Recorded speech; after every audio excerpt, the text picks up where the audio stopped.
burned Sufi tombs, and imposed rigid Wahhabi rule on conquered territories. By 1924, they marched with Abdulaziz toward Hejaz, the holiest land in Islam. But in the eyes of the Ikhwan, conquest was only the beginning. And when Abdulaziz began to engage with foreign powers, negotiate with Britain, and moderate Wahhabi law to rule a diverse people, the Ikhwan began to whisper that he created them to unify Arabia, but their purity would soon clash with his politics. By 1924, Abdulaziz had conquered the desert, but not the faith.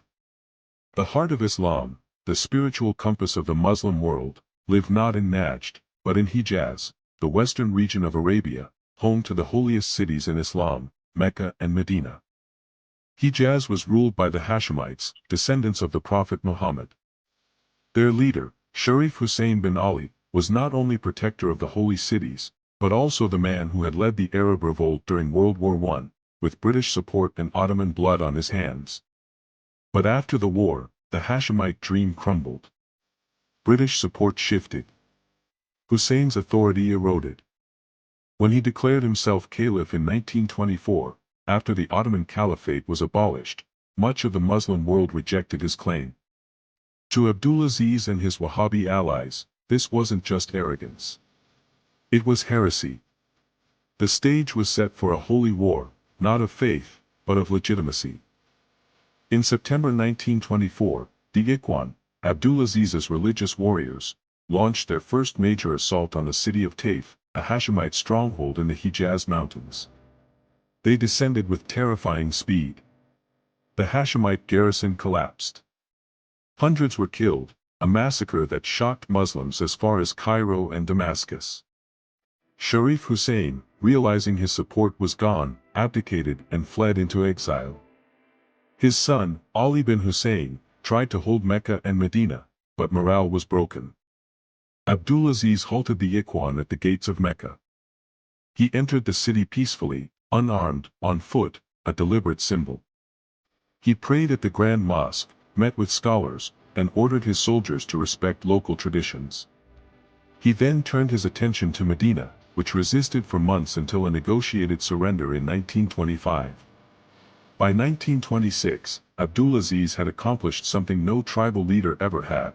He ruled both the political heart and the spiritual heart of Arabia. He didn't crown himself immediately. He waited. He consulted scholars, clerics, merchants. He wanted consensus, not a coup. In January 1926, before a council of tribal leaders, Wahhabi scholars, and Islamic jurists, Abdulaziz was proclaimed King of Hejaz, Sultan of Najd, and its dependencies. It was more than a title. It was a transformation. The sword of the desert had become the custodian of Mecca. A tribal warlord had become an Islamic monarch. They had followed him across deserts, spilled blood in his name, and prayed at his side. The Ikhwan were more than soldiers, they were the soul of Abdulaziz's revolution. But by 1927, they had become something else.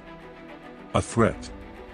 After the conquest of Hejaz, Abdulaziz was no longer just a tribal leader or military chief, he was a ruler of cities, of sects, of scholars, of Muslims from every tradition.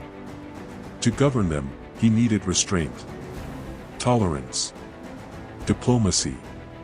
But to the Ikhwan, trained to see any compromise as weakness, any difference as heresy, these changes were betrayal. They had not bled to see Sufi shrines standing. They had not sacrificed brothers to see British consuls welcomed with tea. The first cracks came in 1927, when Ikhwan units refused royal orders. They attacked caravans on the Hajj route. They raided Prosad tribes that had not adopted full Wahhabi practice. They crossed borders, attacking Kuwait and southern Iraq. British officials protested, fearing regional instability. Abdulaziz tried to negotiate. He met with Ikhwan leaders, men he had dined with, planned with. But the meetings turned into sermons. They called him soft. A servant of foreigners. A king who bowed to men, not to God. They demanded that shrines be destroyed. That Shirai Muslims be expelled. that all foreign relations be ended. He refused. By 1928, open rebellion had begun. The Ikhwan rebellion was fueled by their uncompromising belief in early Wahhabi doctrine and their rejection of modern governance. Their raids into Iraq and Kuwait violated international boundaries, alarming Britain and jeopardizing Saudi foreign relations. Abdulaziz's diplomatic ties to Britain were pragmatic, not ideological. Oh, he needed arms. Oh, he needed trade.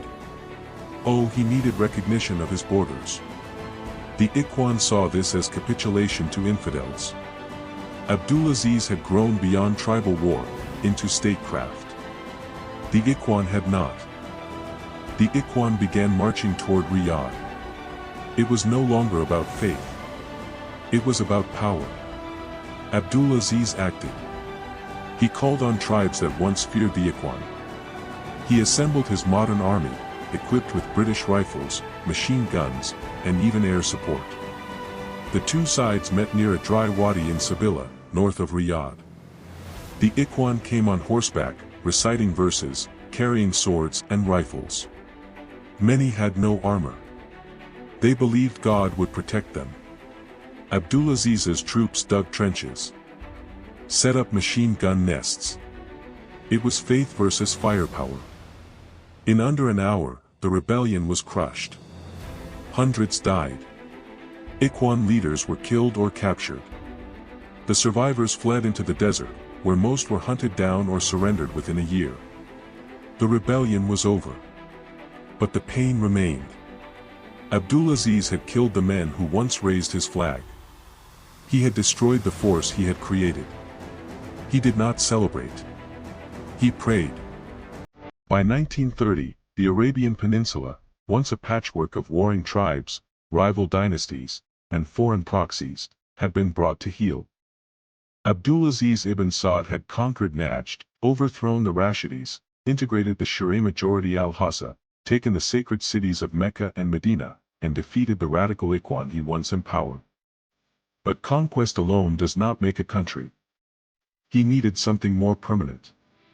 A state. A name. A legacy. On September 23, 1932, in a royal decree written in classical Arabic, Abdulaziz officially declared the creation of the modern nation we now know as the Kingdom of Saudi Arabia. The name itself was unprecedented, a country named not after geography or religion, but after a family, the House of Saud. It symbolized that the age of tribes was over. Arabia now had a center, a monarch, a future. The decree read: We hereby proclaim the unification of the Kingdom of Hejaz and the Kingdom of Najd and its dependencies, into one state under the name, the Kingdom of Saudi Arabia, under the rule of His Majesty King Abdulaziz Al Saud. The flag would bear the Shahida, the Islamic declaration of faith, in white calligraphy above a sword. Its green color, sacred in Islam, would represent not just religion, but unity. A national anthem was introduced. A centralized bureaucracy was formed. A national currency began circulation, the Saudi Riyal. The capital was firmly established in Riyadh, once a ghost town, now the seat of a growing kingdom. O first and only modern country named after its founding family. O symbolized the personal legitimacy Abdulaziz had carved through conquest, charisma, and diplomacy. Saudi Arabia now encompassed. O Najd, the tribal heartland and Wahhabi base. O Hejaz, urban, cosmopolitan, Islamic holy sites. O Al-Hassa and Qadif, Shia majority eastern provinces, rich in future oil reserves. O Asir and Jizan, southern highlands. Abdulaziz had to balance. O Wahhabi religious influence. O urban merchant classes in Hejaz. O Shia populations in the east. O tribal leaders demanding autonomy. He laid the groundwork for O a council of ministers. O a national army. O limited modernization, schools, hospitals, telegraphs, and postal services. His state was still traditional, but no longer tribal. Britain officially recognized the new kingdom, crucial for border legitimacy and security. Egypt, Iraq, and India, under British rule, acknowledged Saudi sovereignty. The United States, though cautious, began correspondence, laying early groundwork for the oil alliance to come. Abdulaziz's reputation abroad. In the West, a stern but effective ruler. In the Muslim world, custodian of the two holy mosques, a title that gave him unmatched spiritual prestige. The Kingdom of Saudi Arabia was born in the desert. But its future would rise from beneath the sand. As King Abdulaziz settled into power, he faced a new challenge. How to modernize a deeply traditional society without losing its soul. The answer came in 1938, near the village of Dammam, on the shores of the Persian Gulf. A drill struck black gold. Oil. With a single strike, everything changed. Open book subsection, Oil and Power. The discovery was made by an American company, Standard Oil of California, which partnered with the Saudi state to form Aramco, the Arabian-American Oil Company. Soon, pipelines snaked through the desert. Refineries rose from dunes. Tents gave way to cities. The Bedouin kingdom was entering the modern age. But Abdulaziz moved carefully. He made no parliament, no constitution. But he built roads, hospitals, ministries, and loyalty. Oil revenues gave him leverage. And he used it to secure the most important relationship of his reign: Saudi Arabia and the United States. In 1945, King Abdulaziz met President Franklin D. Roosevelt aboard the USS Quincy in the Suez Canal, the first face-to-face meeting between a Saudi king and a US president. They discussed oil, security, the future of the Middle East. And in that moment, the world's most powerful nation and Islam's holiest kingdom forged an unbreakable bond. The Dammam No. 7 well struck oil in March 1938, after years of failed drills. Aramco would become the most valuable energy company in the world by the 21st century. Abdulaziz used oil revenue to establish ministries for foreign affairs, defense, and interior. Build schools, launch pilgrimage infrastructure, and develop public health. Strengthen the National Guard to maintain internal stability. He avoided colonization by balancing Western partnerships without ceding sovereignty. His 1945 meeting with Roosevelt marked the start of U.S. Saudi strategic cooperation, which would define global politics for decades. Abdulaziz had 36 sons, the most prominent being Faisal, Fahd, Abdullah, and Salman, all future kings. He died in 1953, at age 77, in Taif, after overseeing half a century of transformation. When Abdulaziz Ibn Saud first rode into Riyadh in 1902, he had 40 men and a dream.